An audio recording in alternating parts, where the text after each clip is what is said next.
外卖前问对象要不要吃，他说不要，结果外卖到了之后，他把你的那份吃了一大半。我会生气。为什么？吃的东西我没办法，我不懂你为什么要撒谎在我面前。人家是不是馋了呀？已经开始生气了，已经开始生气了。撒谎，哇，这相声的撒谎。哎，点的时候我还没有食欲，但是你点过来之后发现哇，好好吃，好有食欲，然后我就多吃了2口，怎么就变成撒谎了？啊，你不会啦，看人。但真的会不太开心，就是你不是对啊，你不是这样讲。哇，好意外！是他刚刚整个人很认真，很认真的探讨这件事情。这甚至是菜菜来这个节目以来最认真的一次。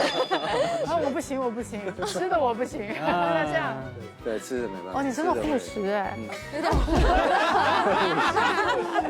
讲起来好害羞。